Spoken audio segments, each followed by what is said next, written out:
राष्ट्रपति प्रणब मुखर्जी ने गंभीर अपराधों में सजा पा चुके 7 केस के दोषियों की दया याचिका पर अपना फैसला दे दिया है। गृह मंत्रालय की सिफारिश पर राष्ट्रपति ने 5 केस के दोषियों की दया याचिकाएं खारिज कर दी हैं। मतलब 5 केस के दोषियों की मौत की सजा को बरकरार रखा है राष्ट्रपति प्रणब मुखर्जी ने। अब उन्हें फांसी की सजा होगी। 2 केस के दोषियों की मौत की सजा को उम्र कैद में बदल दिया है, लेकिन शर्त यह है कि दोषियों को पूरी जिंदगी ताउम्र जेल में ही अपनी जिंदगी बितानी होगी। तो 7 केस के दोषियों पर फैसला ले लिया है प्रणब मुखर्जी ने। 5 को मौत की सजा होगी। इस वक्त की बड़ी खबर, 5 केस के दोषियों को फांसी होगी। 7 पर फैसला लिया जा चुका है। 5 केस के दोषियों को फांसी होगी। 2 की सजा को उम्र कैद में तब्दील किया जा चुका है। हमारे संवाददाता एबीपी न्यूज संवाददाता राजन हमारे साथ जुड़ रहे हैं। राजन, राष्ट्रपति प्रणब मुखर्जी ने 7 केस के दोषियों की दया याचिका पर अपना फैसला सुनाया है। 5 को फांसी होगी। बिल्कुल, जिस तरीके से गृह मंत्रालय ने सिफारिश की थी और उसमें साफ तौर पर कहा था कि जो 5 लोगों के अपराध हैं वो माफी के लायक नहीं है, तो अब राष्ट्रपति ने उस पर दस्तखत कर दिए हैं और राष्ट्रपति ने उनके मौत की सजा पर मुहर लगा दी है। तो अब इन 5 आरोपियों के 5 मामलों के जो दोषी हैं उनको सजाए मौत दी जाएगी। इसमें 7 लोग हैं, लेकिन 2 लोगों को माफी की सिफारिश की गई थी, लेकिन माफी सिर्फ मौत की सजा से है। उन्हें उम्र कैद की सजा दी जाएगी और उम्र कैद उनकी पूरी जिंदगी उन्हें जेल में बिताना पड़ेगा।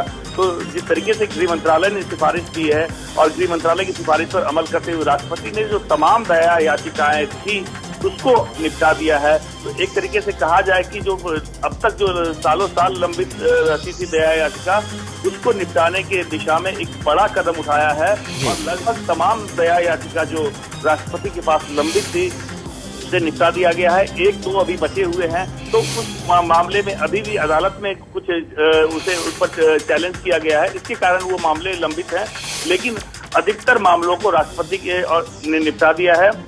और अब तमाम जो इस मामले में जो दोषी हैं उनको मौत की सजा पर मुहर लगाई है। उनकी मौत की सजा पर अमल के लिए गृह मंत्रालय ने बाकायदा राज्य सरकारों को लिखा है कि सजाए मौत पर अमल की जाए। राजन, जो फैसला है 5 केस के दोषियों को मौत की सजा, 2 केस के दोषियों को उम्र कैद में अब तब्दील किया जा चुका उनकी सजा को, इसका मतलब क्या निकाला जाए? कितने लोगों को फांसी की सजा, कितने लोगों को उम्र कैद की सजा? देखिए, फांसी की सजा 7 लोगों को होगी और 2 लोगों को उम्र कैद की सजा होगी।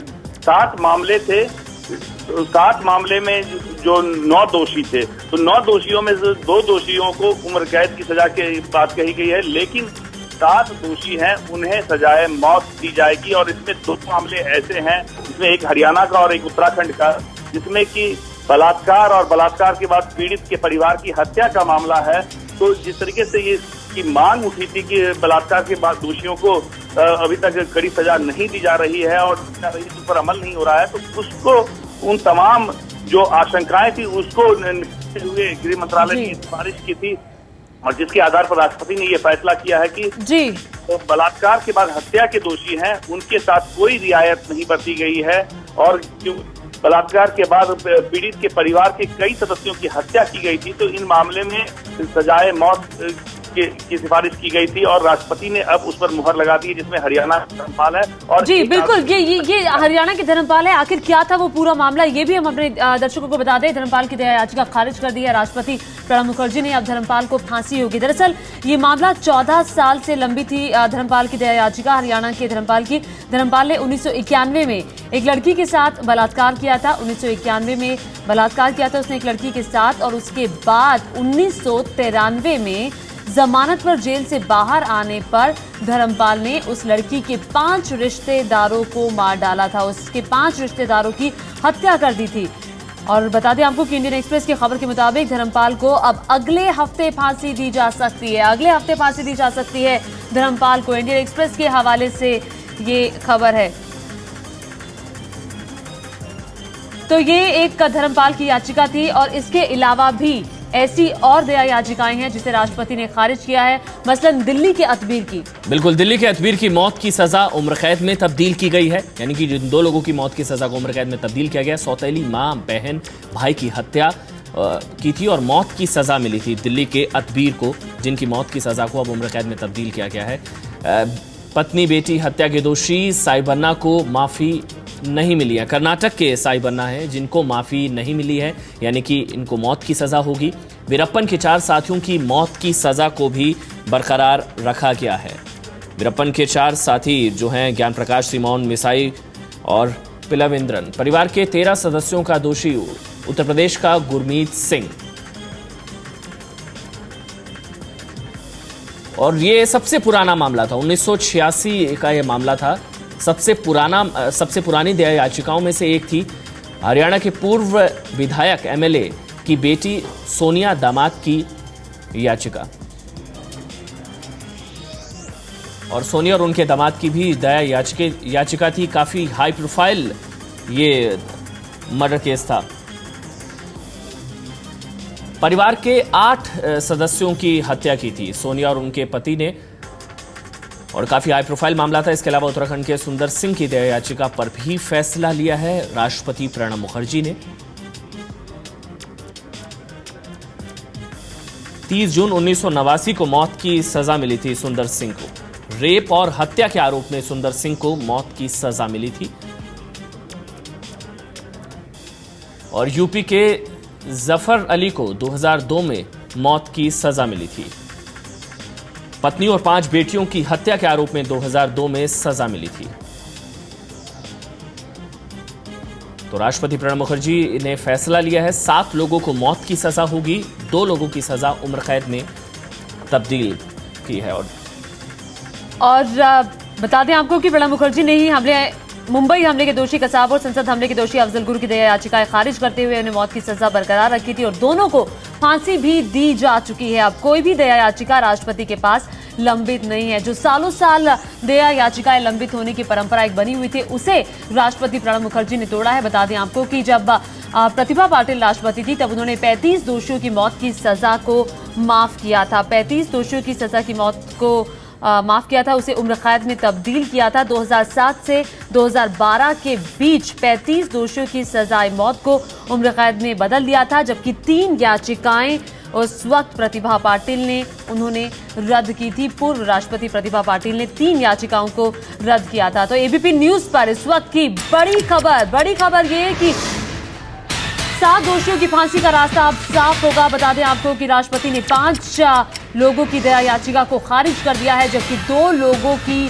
जो फांसी की सजा थी उसे उम्र कैद में तब्दील किया है, यानी कि ताउम्र वो जेल में ही रहेंगे। 20 साल या 14 साल नहीं, बल्कि ताउम्र उन्हें जेल में ही गुजारनी पड़ेगी। 2 लोगों की सजा उम्र कैद में बदली, जबकि 5 लोगों की दया याचिका उन्होंने खारिज कर दी है।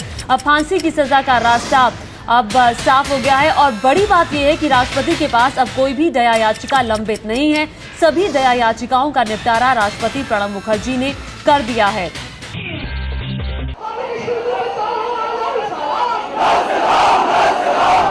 कोलकाता में एसएफआई के छात्र नेता की मौत की गुत्थी अब तक सुलझी नहीं है। मंगलवार को कोलकाता में प्रदर्शन के दौरान मारे गए एसएफआई के छात्र नेता सुदीप्तो गुप्ता की पोस्टमार्टम रिपोर्ट आ गई है। पश्चिम बंगाल पुलिस और राज्य का गृह मंत्रालय छात्र नेता की मौत को हादसा बता रहा है, लेकिन पोस्टमार्टम रिपोर्ट के मुताबिक सुदीप्तो की मौत गंभीर चोटों की वजह से हुई थी। पोस्टमार्टम में सुदीप्तो के जबड़े और सिर की हड्डी टूटी पाई गई है। यही नहीं, उसके पूरे शरीर पर भी जख्मों के निशान मिले हैं।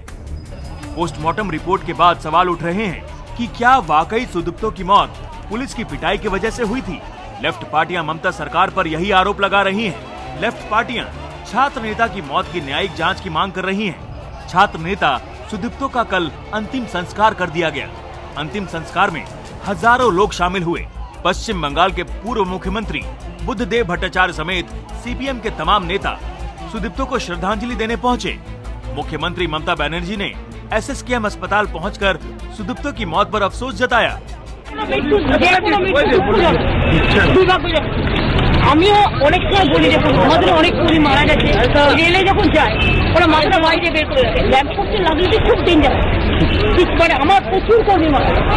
আমি সবসময় ওদের বলি যে দেখ বাবা নিজেদের ভালো করার না, দেখুন কর্মী কেউ অন্য পার্টি হতে পারে, কিন্তু আমার সিম্প্যাথি সবার জন্যই আছে। सुदीप्तो की मौत पर वाम दलों के छात्र संगठनों का गुस्सा बरकरार है। छात्र संगठनों ने आज दक्षिणी कोलकाता में बंद बुलाया है। बुधवार को भी छात्र नेता की मौत के खिलाफ कोलकाता, सिलीगुड़ी, चेन्नई, और पौंडीचेरी में एसएफआई ने प्रदर्शन किया था। आपको बता दें कि मंगलवार को कोलकाता के रानी रासमणी रोड पर छात्र संघ के चुनाव को रद्द करने के खिलाफ एसएफआई के प्रदर्शन के दौरान पुलिस और छात्रों में हिंसक झड़प हुई थी, जिसमें सुदीप्तो गंभीर रूप से घायल हो गए थे। बाद में एसएसकेएम अस्पताल में उनकी मौत हो गई।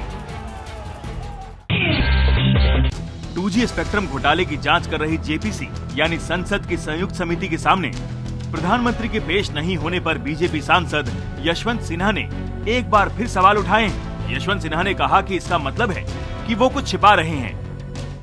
If he does not appear before the JPC, then the only conclusion which can be drawn, not by me, but by the people of India, is that the Prime Minister and the Finance Minister have something to hide.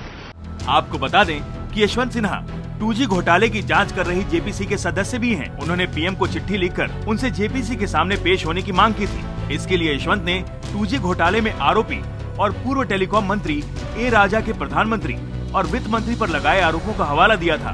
प्रधानमंत्री ने उनकी इस मांग को खारिज करते हुए कहा है कि सरकार या उनके पास कुछ भी छिपाने के लिए नहीं है। जेपीसी के अधिकार में 2G से जुड़े सभी प्रासंगिक रिकॉर्ड्स और दस्तावेज हैं। यशवंत सिन्हा ने 2G घोटाले को लेकर जेपीसी अध्यक्ष पीसी चाको के रुख पर भी सवाल उठाए हैं। आपको याद दिला दें कि ए राजा को जेपीसी के सामने गवाही के लिए बुलाने की मांग के साथ यशवंत ने जेपीसी अध्यक्ष पीसी चाको को चिट्ठी लिखी थी, लेकिन चाको ने राजा को लिखित में अपनी गवाही जेपीसी के सामने रखने को कहा। उसके बाद ए राजा ने जेपीसी को भेजे अपने लिखित बयान में ये दावा किया कि स्पेक्ट्रम लाइसेंस आवंटन से जुड़ी सारी जानकारियां प्रधानमंत्री को थी।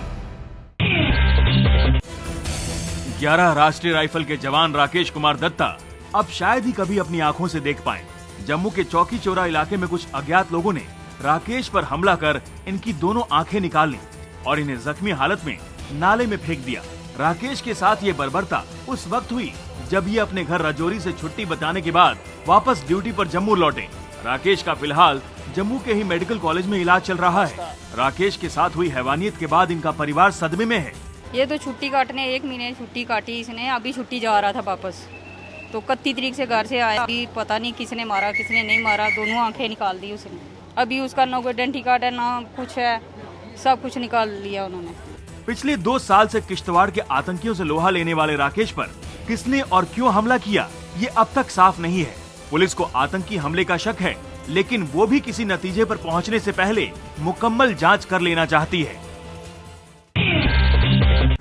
कुंडा के डीएसपी जियाउल हक की हत्या के बाद उनके परिवार के 2 लोगों को सरकारी नौकरी देकर मुश्किल में फंस गई है यूपी सरकार।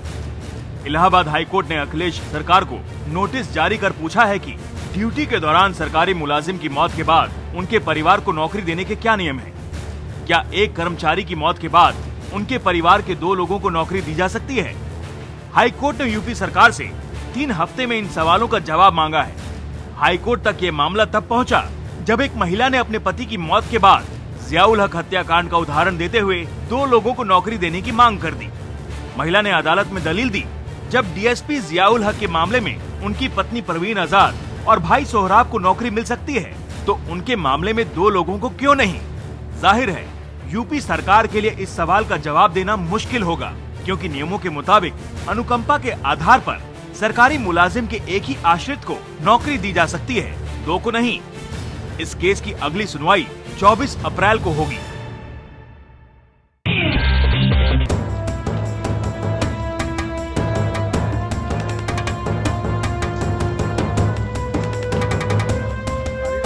ये बीती रात हुए भयानक रेल हादसे की तस्वीरें हैं। ये हादसा हुआ ओडिशा की राजधानी भुवनेश्वर के पास मानचेश्वर में, जहां पूरी दुर्ग एक्सप्रेस ने एक मालगाड़ी को पीछे से टक्कर मार दी।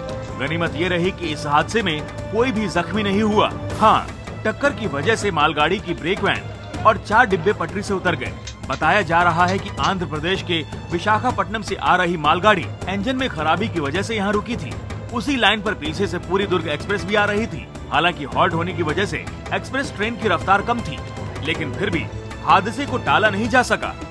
हम लोग जा रहे थे इस ट्रेन में, तो क्या हुआ कि अचानक एक झटक सा ट्रेन रुक गया तो मैं नीचे गिर गया, ऊपर सोया था नीचे गिर गया।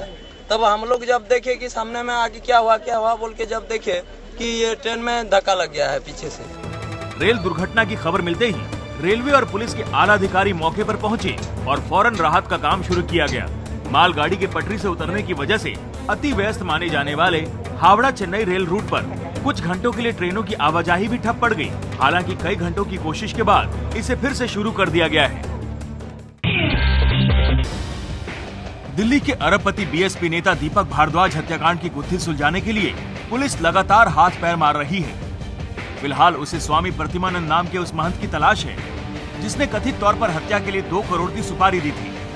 बताया जा रहा है कि उसका 30 एकड़ जमीन को लेकर दीपक भारद्वाज से विवाद था। ये विवाद दिल्ली हरियाणा बॉर्डर पर नजफगढ़ झज्जर इलाके में मौजूद लोहट गांव की जमीन को लेकर था। करीब 20 एकड़ में फैला हुआ ये फार्म हाउस है। ये दीपक भारद्वाज का फार्म हाउस है, लेकिन जो दाहिनी तरफ जो जाता है, जहां पर ये फेंसिंग दिखाई दे रही है, उसके दाईं तरफ जो जमीन का टुकड़ा है, ये दरअसल बताया जाता है कि लोहट गांव के एक प्रधान ने 1965 में एक आश्रम को दान दिया था। एक स्वामी जी थे, गीतानंद स्वामी जी थे, उनको ये दान दी गई थी जमीन। और दीपक भारद्वाज का फार्म हाउस 2003 में दीपक भारद्वाज ने ये फार्म हाउस खरीदा था जहां हम खड़े हुए हैं। इसको लेकर विवाद था, ये कहना है शूटर्स का। हरियाणा के लोहट गांव का कोई व्यक्ति हालांकि प्रतिमानंद को नहीं जानता, लेकिन गांव के विजेंद्र सिंह का कहना है कि दीपक भारद्वाज ने उनकी जमीन खरीदने की पेशकश की थी, जिसे उन्होंने ठुकरा दिया था। भारद्वाज जी ने हमारे ताऊ जी से एक बार जमीन लेने के लिए कहा था, जब उन्होंने ली थी शुरू में, कह जी मैं यहाँ अनाथ आश्रम वगैरह बनाऊंगा। हमने मना कर दिया था। अब जो नाम आ रहा है स्वामी का, कौन है ये प्रतिमानंद, क्या है, इस नाम का कोई चेला भी नहीं। हरियाणा के महेंद्रगढ़ के रहने वाले प्रतिमानंद की तलाश में दिल्ली पुलिस की कई टीमें लगी हैं। पुलिस को शक है कि प्रतिमानंद महाराष्ट्र में कहीं छुपा हुआ है, लिहाजा एक टीम वहां भी पहुंच चुकी है। इसके अलावा इस केस में पुलिस भारद्वाज के वकील से भी पूछताछ कर सकती है। भारद्वाज की जमीन से जुड़े केस की जानकारी रखने वाले वकील को दिल्ली पुलिस ने पूछताछ के लिए बुलाया है। बता दें कि इस हत्याकांड में अब तक कथित शूटर पुरुषोत्तम और सुनील के साथ साथ कार ड्राइवर अमित और वारदात में इस्तेमाल स्कोडा कार के मालिक राकेश पुलिस की गिरफ्त में है, जबकि प्रतिमानंद के साथ ही हथियार मुहैया कराने वाले राजू नाम के शख्स की तलाश भी पुलिस को है। आरोपी पुरुषोत्तम ने पुलिस को हत्या में इस्तेमाल 2 हथियारों के बारे में भी जानकारी दी है, जिसे बरामद करने की कोशिशों में वो जुटी हुई है। लेकिन भारद्वाज हत्याकांड के मास्टरमाइंड को लेकर सवाल अब भी बना हुआ है, क्या वो वाकई प्रतिमानंद है या फिर कोई और? बीजेपी में नरेंद्र मोदी को बड़ी भूमिका मिलने के बाद गुजरात में बदली सी दिख रही है राजनीतिक फिजा। मोदी से मुस्लिमों के एक प्रतिनिधिमंडल ने मुलाकात की है। इसमें वो लोग भी शामिल थे जो मोदी के विरोधी रहे हैं। गांधीनगर के सचिवालय में हुई इस मुलाकात की तस्वीरें खुद राज्य सरकार ने जारी की हैं। ये मुलाकात करीब 40 मिनट तक चली। इस प्रतिनिधिमंडल में कई ऐसे चेहरे थे जो हाल के दिनों तक मोदी के कट्टर आलोचक रहे हैं। इस मुलाकात के पीछे मुस्लिम उद्योगपति जफर सरेशवाला की अहम भूमिका बताई जा रही है, जो मुस्लिम समुदाय को मोदी के साथ जोड़ने की मुहिम में लगे हुए हैं। इस मुलाकात में गुजरात के सबसे बड़े मदरसों में से एक भरूच के डाभेल मदरसे के मुफ्ती के बेटे भी मौजूद थे।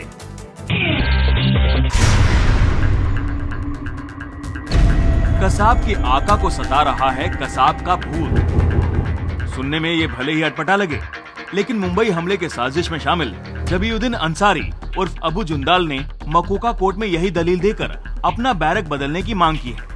यही नहीं, अपनी मांग मनवाने के लिए जुंदाल ने भूख हड़ताल भी शुरू कर दी है। अबू जुंदाल को मुंबई के आर्थर रोड जेल की बैरक नंबर 12 में रखा गया है, जहां कभी मुंबई के हमले के दौरान पकड़े गए आतंकी कसाब को रखा जाता था। ये इनका मानसिक इलाज है, मानसिक तनाव में है और मानसिक अवसाद है। ये सब चीजों को लेकर के उसका तिहाड़ जेल में इलाज चल रहा था। तिहाड़ जेल के बाद में उसको जब ट्रांसफर किया गया अथर रोड जेल, तो अथर रोड जेल में उसको एक खास बैरक यानी कि 12 नंबर बैरक, जो कि कसाब की बैरक कहलाती है, उसमें रख दिया गया। जुंदाल की याचिका पर कोर्ट ने आर्थर रोड जेल प्रशासन से जवाब मांगा है। जेल प्रशासन ने अदालत को बताया है कि उसे नवी मुंबई के तलोजा जेल में शिफ्ट करने पर विचार हो रहा है, लेकिन कोर्ट को अंतिम फैसला 2 दिन बाद ही बताया जाएगा। जेल कारागार का जेलर मिस्टर खरात, उन्होंने कल कोर्ट के सामने बोला कि हाँ ऐसी पोजीशन है और हम 2 दिनों के अंदर उसको शिफ्ट कर देंगे। लश्कर-ए-तैयबा के संदिग्ध आतंकी अबू जुंदाल को पिछले साल जून में गिरफ्तार किया गया था।